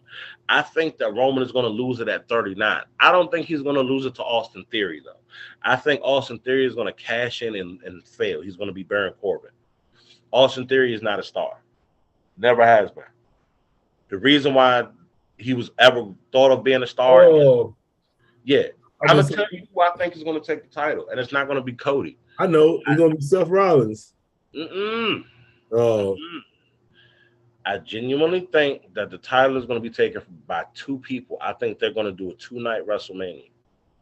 Well, of course, we know they're going to do 2-night WrestleMania, but I think they're going to have 2 main events, and both of them are going to feature Roman Reigns. Oh, I know. Strowman or The Fiend, one of them? Nope. I think it's going to be Sami Zayn's going to take one. Sami Zayn is going to take one. Because there was something that was said when Solo came that no one paid attention to, but because I know, I'm not gonna say like I know Triple H, but the way Triple H books and his mindset that he's shown over the years is long-term creative. He is not popcorn creative. He's long-term. When Solo came, the first thing that was said was that he was sent by the elders of the tribe. Who said that? Paul and then Roman. In that promo when Solo first showed up, it was like, yeah, you might have been sent by the elders to watch to you know what I'm saying, to come see about me, but you work for me. Solo ain't said shit yet. He been doing his own thing. I genuinely think that what's going to happen is Sammy is going to cause Jay to react in a way that he's not supposed to, which is going to start the fraction of the bloodline. It's going to be, Jay and, whoever's on his side on this side, Solo, Sammy on that side. I believe Sammy is going to earn his right at WrestleMania. He's going to be the one to earn his WrestleMania spot. When he earns that WrestleMania spot, he's going to vanquish Roman Reigns in the first match. He's going to take the world title. The second match is going to be somebody else. The second match could be Seth Rollins. He'll take the Universal title. But I believe that the first person that's going to take the title off Roman is going to be Sami Zayn. Or Lesnar? Nah, The Fiend. But I wouldn't want to put the title on him. Don't say, what about Lesnar? Nah. Triple H is not going to give it back to Lesnar. Why not? That's because Lesnar doesn't need it. Triple H is trying to build future stars. Lesnar doesn't need it. We've had a final boss in Roman Reigns for so long. We don't need another final boss. If we have a final boss in WWE, the only final boss we truly need is someone without a title. So like The Fiend would be the perfect final boss of WWE. What? Hey, why they keep making old boy fight 2 local wrestlers every match? Who almost? Yeah, I'm like, what's this shit about? He's trash, and they're not trying to fire him. Be Yeah, real, it's almost. Hey. Is he good, bro? No. Exactly. They have to use him because they have him under contract. But realistically, fuck no. Put that nigga on main event. Matter of fact, fuck main event. Put that nigga on Level Up. I don't even know why they got him. That's why I said I was like, man, I like MVP with Lashley. Yeah, because man, I want the Hurt Business back. I want the Hurt Business back, but I want it run how MVP was running the Beatdown Club in TNA. Yeah, Impact. Man, that Bobby and MVP that's what made Bobby feel like he was a threat again. And Bobby is a threat by himself. He's doing a great job with that now. I'll give him that. He's doing a great job. But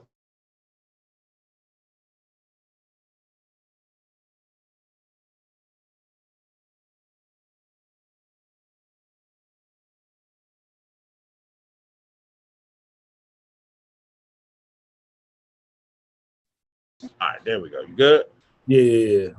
Yeah, motherfucker, man, I'm telling you, bro, fucking MVP is a black Paul Heyman. He doesn't need to wrestle anymore. Yeah, I was just gonna say that. That's what I'm saying. That's why I want MVP around. Though I know Bobby Lashley is tight by himself, but I still think MVP makes him better. But nah, I'm gonna tell you, who I really want to. I'm gonna be real. I think that in Curveball, instead of Bobby Lashley, though, we put MVP with Carmelo Hayes. And because tell me Carmelo don't remind you of a young MVP. Yep, got some swag with him. And them two on the mic together will be fine. Because Trick is cool. But I'm going to tell you right now, Trick will never be a credible anything. He is a joke wrestler who can have a good match or two, but he is not, like, I don't see him winning the Intercontinental Championship, let alone a world title. Like, you might get the United States Championship. You might. But the way they pushing it now, it might be a little bit out your reach, big guy. But you put somebody like MVP with Carmelo Hayes and let MVP and Carmelo Hayes talk shit, man, Carmelo Hayes will get I guarantee you Carmelo Hayes will touch a world title. He'll touch at least two. At least two. He'll have a WWE world title within 2 years. Because he's got it all. And I feel like Bobby Lashley, though he would benefit from a mouthpiece, not really, because he doesn't really have a lot of feuds that involve a bunch of talking, which is, I think, is smart. He's like, look, you don't like me? You don't fuck with me? Cool, let's fight. Like how Lesnar came back, you see he lost. That's why I'm saying it. And I give Brock Lesnar no more titles. I guarantee you Brock Lesnar will never have another title reign of any sort ever again. But that's smart. He doesn't need it. You bring him back to fight big people. Like, we want to see Bobby Lashley and Brock Lesnar again. This time, nobody in each other's corner. No type of cheap shit. No, none of that. It's just two MMA fighters that want to fight. Put that shit in a fight pit. Put that in a fight pit. That pit was hard. Man, I can't. That's what think about that. Brock Lesnar and Matt Riddle in the fight pit. That would be amazing. That would be. Can you imagine Lesnar taking the gloves off? Like, that's going to be a visual. That was like, whoever idea was to get Daniel Cormier. That shit was smart. They should get Ken Shamrock because he created the Lions Den, which is just a fight pit. Right. Give me Ken Shamrock. Put Ken Shamrock in there.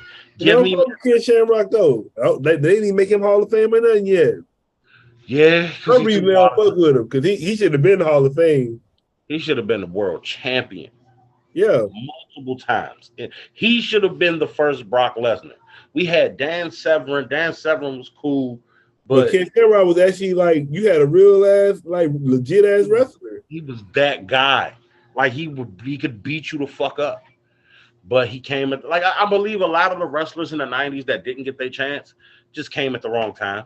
Like, if Ken Shamrock was around now, world champion easily. Well, he did win He won the NWA one when he was in TNA. I mean, I'm not going to discredit the NWA title because it comes with history. But we both know. Like, come on now. I was like, you watch Major League Wrestling? Oh, hell yeah, that's my shit. Yeah, when I found out they use Wale music, I fell in love. And you know they just signed Matt Striker to do their play-by-play. Man, fuck Matt Striker. He's trash. You don't like Striker? Trash. I've never thought he was a good commentator. He's not even in the top 20. So Lucha Underground, you just like more of Vampiro talking? I would rather. Honestly, I didn't like any of their commentary team. The reason why I watched, I'm not gonna say liked. The reason why I watched Lucha Underground is because I like that different take on wrestling. I like they went all in with it. This is a soap opera drama. Like they killed people. People got beheaded in Lucha Underground. What? Like that's fucking awesome. Yeah, it was different. Yeah, like we're gonna take a break when season premieres, season finales. I was like, okay, this is different, and it gave me my first real look at Ricochet, because I'm a huge Ricochet fan. Please push Ricochet. Please push Ricochet. Yeah, that shit crazy, huh? They got him looking crazy. Yeah, don't give him no like WWE World title, but give him an Intercontinental run that means something. Give him some United States runs that means something. Take him back to NXT. Let him get the NXT title. Let that mean something. Don't give him a world title, but push that man.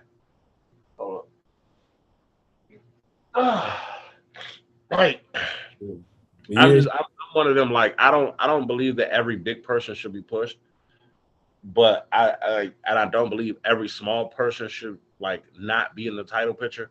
But Ricochet is somebody that deserves a shit ton of titles. He deserves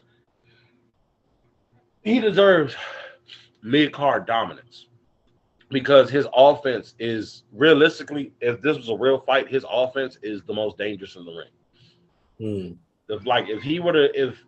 If wrestling was real, in the sense that, bless you. Thank you. Whew. Oh man, that came. But if wrestling was real, in the sense that those were real fights, not predetermined, and they were in there trying to hurt each other, Ricochet would be one of the most dangerous people because of his speed, his acceleration, and the way he hits people with his speed. Ricochet is really fast. Imagine him bouncing off the ropes at top speed and kicking you in the face. You're going to sleep. You're going down for that 3. I don't care how big you are. He jumps off the top rope, does a 630. He done cannonballed that bitch. Now he got terminal velocity coming down, and he lands directly on your chest, and you don't think you about to shit your spleen out. Like, you know what I'm saying? Like he has offense that realistically, he has offense that same way Pac does. Pac is not big. He's little. He's dangerous as fuck. He is super dangerous. And he's fast. He realizes my speed is my strength. Ricochet put on a little bit more muscle like how Montez Ford did. He'd be a monster. He would. Yeah, that's coming too. I know the other guy kind of. They already know. Everybody be looking at Ford like that could be. He could be on some Shawn Michaels shit. Yeah, he is. No. I don't want them to do that. They need, if they're gonna break up, just be like, hey, look, we done what we could do as the Street Profits. We not over. He going this way, I'm going this way, but we got each other back. Like, you don't gotta break them up and break them up. You can just say, well, I would say Vince gone now, so yeah, you're right. I would say Vince McMahon was still there and shit. They gotta break him up. Yeah, just be like, hey, look, Dawkins, because Dawkins is a star too. Don't get it twisted. Angelo Dawkins is a star too. He just realized, all right, let me tone up my body more. That's why you see him without the shirt now. Remember, he was wearing the singlets, and they wouldn't really let him wrestle shirtless because Vince had this thing, oh, if you don't have muscles, then you shouldn't have your shirt off unless you're really fat because it's comedic. No, not all wrestlers are like that. Like Kevin Owens is not stereotypically built like a regular, like a main event superstar, but Kevin Owens is a main event superstar. He's a world champion. Yeah. So Dawkins is getting his body together, but Dawkins got it. On the mic, he has the offense. He has a move that is, if they give Dawkins the time to be spotlighted, that's the only issue. They don't allow Dawkins the time to be spotlighted originally. Now he's getting more time. Now you see, oh man, this big youngin, he can move. He can shake. He can jam and jiggle. You know what I'm saying? But they've been giving Montez the glow for so long. Like, yeah, we've seen Montez be a star. When he finally goes off and does his own thing, he's going to be a champion. He's going to be a multiple time champion. He's going to kill it. Intercontinental champion for sure. World champion maybe, but intercontinental champion for sure. Dawkins could be the same thing. Dawkins could easily get a world title. He has the talk, he has the look, he has the style, he has the swagger. It's just, like I said, they're giving a spotlight to Montez. Montez deserves it right now. He has the look. But Street Profits as a whole, like, that's why Street Profits to me are like New Day without an extra member. This is why Kofi and Big E both have they're like prime time to me. Nah, don't do that to them. Why you say that? Awesome. Man, rest in peace, Shaw, JTG. Y'all, they were fired, but nah, don't do that to them, bro. Don't do that to them. Oh, they better? Yeah, they're way better than Crime Time, bro. Crime Time is only memorable because it's nostalgic for Black people. How many people do you really hear say, man, damn, Crime Time was one of them ones back in the day? Well, man, I ain't gonna lie though, man. I don't know if you see JT3 lately. Oh, man. Yeah, I'm like, he wrestled. I'm like, why would you like look you if he was like that back then? I think they would have took off because they didn't let Black people just be normal Black. Yeah, you had to be the hip hop guy. You know who he acts like? He acting like old boy in Black Panther. This is your king. That's who he act. That's his. That's who he's giving it like. Yeah. Like, man, I'm a big, strong Black man. I'm not no hip hop thug wearer. I'm a Black man. Shorty, you gonna respect it. Same way how Moose is represented. Yeah, I like Moose. If Moose would have been in Vince's WWE, Moose would have been a joke. He'd have been another Titus O'Neil because of the way he talks. It's slow. He has a list. You know what I'm saying? He doesn't talk with, like, the way he talks, you can hear his conviction, but on that big stage, he'd get made fun of. Like, you know what I'm saying? If Vince's WWE, they'd make fun of him having a list. They'd have somebody come out and cut a promo on him, and they'll, since you can't really understand you, like, they'll do that type shit. You know what I'm saying? But Moose, he's great because he's just a Black man. The same reason why New Day is great, because they're just Black guys. They're not hood Black guys. They're not overzealous preacher Black guys. They're Black guys. We like video games. We like pretty women. We like to have fun. We like pancakes. We're Black. That we just happen to be Black. You know what I'm saying? Like, JTG, Crime Time was forced to be stereotypical Black. Yeah, they had them in the hood doing shit. Yeah, that's why Hurt Business was so great. For you. That's the first time we ever saw. Think about that. In all the years we've watched wrestling, that's the first time we've ever seen Hurt Business. Was the first time we ever saw Black men presented as strong, powerful Black men. Not as Black Panthers, not as born again Africans, not as gangsters, not as thugs, not as nothing, but strong, sandalwood smelling, fly suit wearing Black men. I love that shit.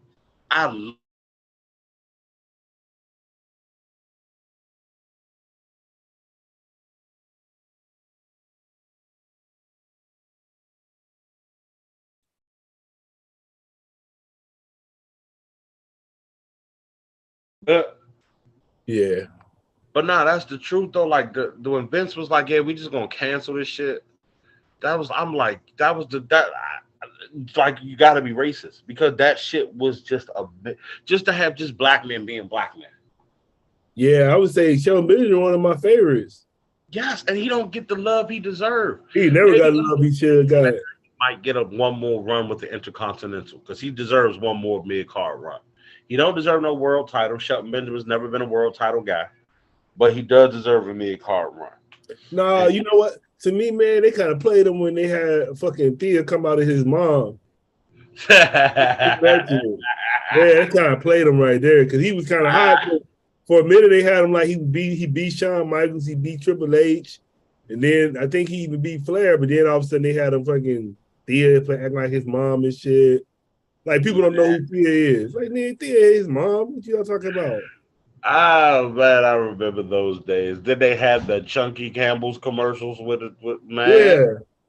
But then you know he Brock Lesnar's a homie. They went to man. They went to college and came up in Ohio Valley wrestling together.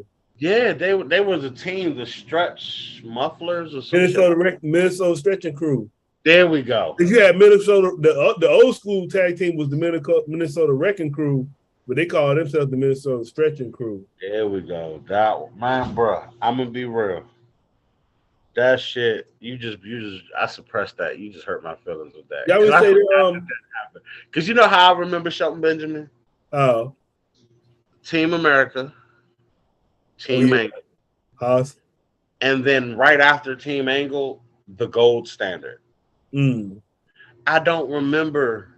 I purposely blocked out my head the That's My Mama stage. Yeah, they played him right there. And man, they fucked him up. He should. I see why he left, but that's just the thing. This is why having Vince in the company for so long was trash. Like, I'm gonna be real. The greatest thing that has ever happened to wrestling was the retirement of Vincent Kennedy McMahon. The greatest thing to happen to wrestling ever. Because I ain't gonna lie, I thought I was gonna see the end of WWE. I thought I was like, oh man, this company's gonna go. Yeah, it was getting boring. I quit watching. I still kind of do the same thing, but I watch the pay-per-views, but I don't watch everything else. But now I start watching Raw more because Triple H doing it. I'm gonna be real, I'm a diehard. I was watching every Monday, Wednesday, when it was on Tuesday, Thursday, or Friday. My wrestling week is pretty filled up. Monday through Friday is pretty filled up. Yeah, but I'm saying I watch the Impact, Power, then I watch New Japan sometimes, and I watch AEW. Then WWE, that was like I was only watching pay-per-views, but now I try to keep up with them more. Nah, speaking of New Japan though, right? So Carl Anderson is the never-weight champion. Yeah. I really, really, really pray that this really finally opens the door to a WWE New Japan invasion. Because the AEW New Japan invasion was trash. Yeah. It was trash. Like, do you remember the Forbidden Door? I remember it, but you know who really did it though? And they got to give them their props, and they did it right. Impact. Yeah. Yeah. It's like AEW, like, how y'all gonna try to take that shit? Impact was doing that shit even before they even came along doing it.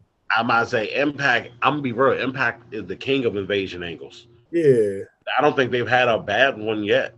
To be honest, when you had all the old guys coming back, when you had the club ECW one, yeah. Or the band, I mean, when you had the ECW one they did, yeah, man, yeah. And all the way now to when Ring of Honor came through, because I don't like that Tony Khan bought bought Ring of Honor. That because he ain't showcasing them right now. He's just putting them under AEW. And that's my thing. Like, you doing all this greatness with AEW on TNT and TBS, but you can't get ROH its own show. That's what I'm saying. You should. If I was him, he should. I mean, get somebody else that actually you got all the bring Daniel Bryanson. Let him run that shit. Let Steven Regal run it. Let Steven Regal run it. That'll be better. Let Regal run that shit. That'll be better. But why would you buy a company and not having a plan for it? You bought the company from somebody that was in dire straits. So pretty much you got it on pennies for the dollar. And instead of saying, I have an idea for this, let me give you this money so I can create this channel and put ROH the fuck over here. Yeah. No, you have an ROH women's champion that doesn't even defend her title. Do you know who's? Let me ask you. Do you know exactly? Yeah, who is it? It's Mercedes Martinez. Oh yeah, she did win that belt. I just thought about that. That's been a while ago though. On Twitter, she just put up on Twitter like yesterday. She was like, "Man, I'm holding this title. I want to defend it. Someone fight me." She gonna lose now because she said that shit. Why? They gonna get it to Serena Deeb. But when you are a wrestler in a multi-million-dollar wrestling company with a title, and you have to go online, not just a title, a main world title, and you have to be like, hey, can we book me? Hey, I have the women's title. Can we do something? So my thing was, I want you what you think about this, because I don't know. I was going to ask you what you think how they did Jonathan Gresham, because I don't know. I think he was upset because he lost the belt, but then man, when I watch him wrestle, he don't be looking believable to me. He's not. He's not. He had the ACH problem. ACH thought he was better than what he was. Oh. And I respect ACH for, like, man, look, you're not gonna put this shirt on me with this big smile and I get that. I don't think it was racist though. I don't think the shirt that he made was racist. So I'm gonna start there. But I'm gonna get back to Jonathan Gresham. The reason why I bring him up is this: instead of accepting that WWE said, you know what, we made a mistake. Okay, we want you to come in and how do you really want to do this? ACH wasn't about to be no big star in WWE. Right. NXT. He hit his limit on that when he did that one thing and won. That was probably the highest he was going to go after that. At that. If that, because he wasn't moving no needles. Jonathan Gresham as ROH World Champion was the same thing. He thinks he's fucking amazing. Fair. But you're not. Company did go out of business. Shit. If you was amazing, they would have stayed in business. Shit. You was the fucking champ. And GCW makes way less money than you. And they was thriving through the pandemic. They were thriving. ROH, you've been a company since about 2004. You have legends that have come from your company and you couldn't stay afloat. Man, I used to I started watching the end of it. Man, them shows so goddamn boring. The matches are like shit. Because they lost everybody. You got to realize they got ECW to death. They got East hard. Like, you got a good wrestler? Let me go ahead and come get that. Let me go ahead and grab that. Oh, you got another one? Let me go grab him. Oh, shit, you got another? Let me get him too. Man, hold on. Oh, you done built up a new guy after we took all of them? Give me him too. That's what they was on. So they got ECW. Seth Rollins played from out there too. Yeah. All of these legends all of these modern day legends that we're talking about, the Bryan Danielsons, the CM Punks, the Adam Coles, the Young Bucks, these all came from Joe.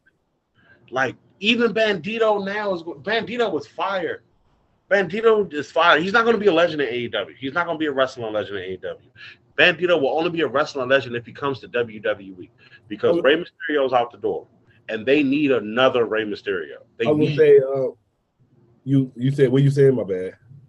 But Jonathan Gresham is he's a great wrestler. Like locking up, putting on wrestling, like he can wrestle. But you're not interested in nothing that he does. Like a heel turn would have been great for him, but he's like, I don't want to be a heel. Okay, then get off this title. We need something different. Because you're boring as a face. And especially when he lost it to like shit. You can't even be mad. You lost it to Cesaro. But Cesaro's boring too. Yeah, but he lost it to Jericho. They gave it to the right person. Fucking boring. Yeah. Chris Jericho is a man that is like he's fucking great. We've never had a boring version of Chris Jericho. Hey, I want to tell you know who I like though?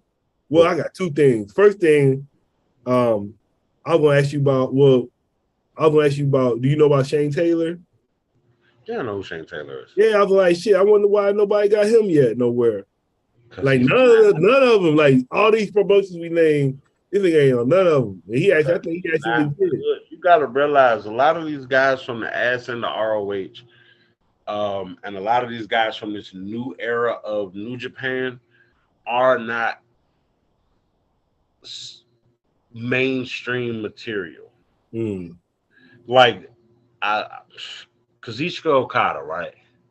Could you ever see him in the WWE? No, I don't think so. Could you ever see Evil in WWE? Could you see Jay White or Juice Robinson in WWE? Nah. Exactly. These guys are good wrestlers.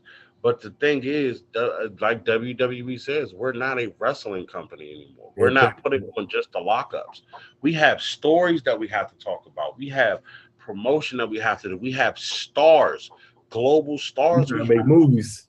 Yeah, you know what I'm saying? Every show that we do is about $1 million a show. Hey, that's what I was gonna tell you. Speaking of stars, who I be liking, man, I be proud of him when I be watching them, man. Fucking The Miz. Greatest heel of the modern era. Yeah. Greatest heel of the past 20 years. 20 years strong.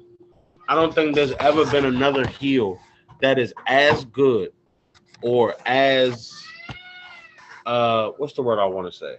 As believable a heel as The Miz. Like, he might be Ric Flair levels of heel work in this day and age. Like, he's going to teach a master class. When he retires, he's going to teach a master class of how to be a heel in the WWE.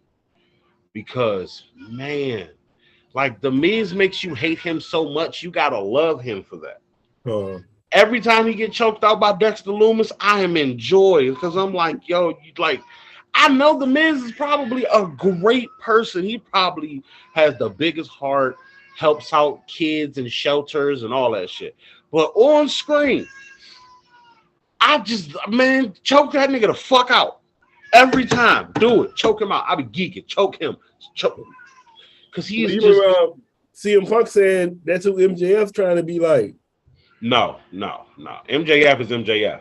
MJF is coming from a place like, I've been a wrestler all my life. Yeah, I don't think Miz could have hit that personal promo like MJF did. I ain't never heard Miz do no promo like that. Ooh, I've heard Miz put on many promos like that. But the personal ones? Yes. Oh. The Daniel Bryan promo. It was the Daniel Bryan promo, the promo he did after he won the title from Lashley. It was his whole Dolph Ziggler feud was nothing but amazing, powerful promos. Like, I will say the Miz puts on pipe bomb after pipe bomb. Niggas just don't want to give him his glow because he's still a reality star. Yeah, he outsider.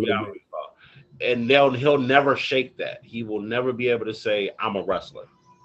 No matter how many accolades he's got, he'll never be able to say to the casual fan, I'm a wrestler. Even though more people know The Miz for wrestling than they do for being on the Real World.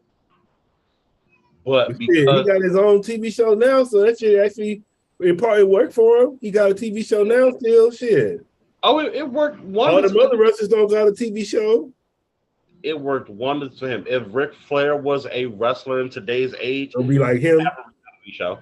He'd be in movies. He'd do everything that he is doing now. Ric Flair would have done in this day and age. He is Ric Flair. He's Ric Flair, Bobby the Brain Heenan levels of heel. Like, I can't imagine. Like, the person that gets The Miz as a manager when he retires from in-ring competition, because he's going to be a manager. He's not getting in front of that camera. When he does, bro, whoever gets him as a mouthpiece, as their manager, is going to go fucking bananas. They're going to have something that no other wrestler of that time is going to have. Because that level of heel work that he does, even if he's being funny. Like, he made Logan Paul. He made people cheer Logan Paul. Like, you got to realize how hard that is. I'll ask you, why you think they got rid of Morrison so quick? Because he's trash. Why you say he's trash? Is the same. He has no promo game at all. His wrestling style is flashy but looks ineffective. You've never looked at him and be like, damn, that's a devastating maneuver. It looks like pretty. All that parkour stuff. Yeah, it looks pretty, but it's ineffective. He has no promo game. When he came back, he looked like he's just sniffing all the cocaine. The messy hair with the gray in it, the stomach that's sort of abbed up, but not like he looks like he's not even taking care of himself. So, you know what I'm saying? Him coming back with the Miz, that shit was cool, but the Miz couldn't do what needed to be done for John Morrison, which was get him over, because John Morrison can't get over. When he was in TNA, when he was in Impact, and he was feuding with Killer Kross and Brian Cage, it was cool, but it wasn't memorable. Yeah. The most memorable part of that was Killer Kross. When Killer Kross picked up that fucking cinder block, smashing it into the niggas' brains, when the they had was fire because of Killer Kross. Killer Kross, Karrion Kross, whatever you want to call him, he made that. Yeah, they about to build him up though. Huh? They about to build him up in WWE. Yeah, I love Karrion Kross, man. He is an interesting character. He reminds me of if you were to fuse Triple H and Randy Orton. That is who he is. You put them two together, you get Karrion Kross. But he's so fucking boring in the ring. Yeah, that's why you need the girl. Yeah, because his actual in-ring wrestling work, the more I watched him, like, he's great as a character. Like, Bray Wyatt is going to be great as a character, but that's why he should not have the title. Karrion Kross is going to be great as a character.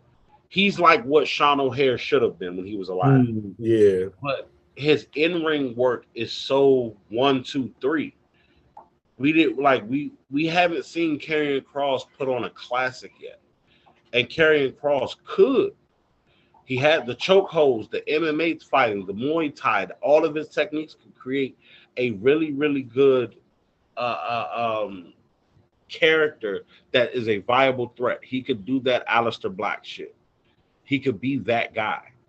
But he's got to change his in-ring work. His in-ring work is so... Like, that strap match was so fucking boring. Yeah, it was. I turned away from it. Boring match on the card. Yeah, it was. And it had a good build. Like, it had a really good build. But it didn't do what it was supposed to do. It did not make Karrion Kross look like a viable threat. There's got to be... Like, whoever Karrion Kross goes after next is going to have to make him look really good, because whatever the chemistry that Drew and Karrion didn't have, they just didn't have. That chemistry was not there. You know what I'm saying? So I do want to see Karrion like glow though. Like, Karrion could definitely be that guy. Okay, I was coming down the steps. I didn't know you were still outside or not. Okay, I see. I'm sorry. My family's all around now, so things. Yeah, no, I'm saying we 2 hours in, so we done, man. For sure. Yeah, I would say thanks for coming through politicking with me. You know it, man. Hey, look, I enjoyed this conversation. We can definitely have this offline though, man, because I can talk this shit all day. You got anything you want to say to the people? Yes.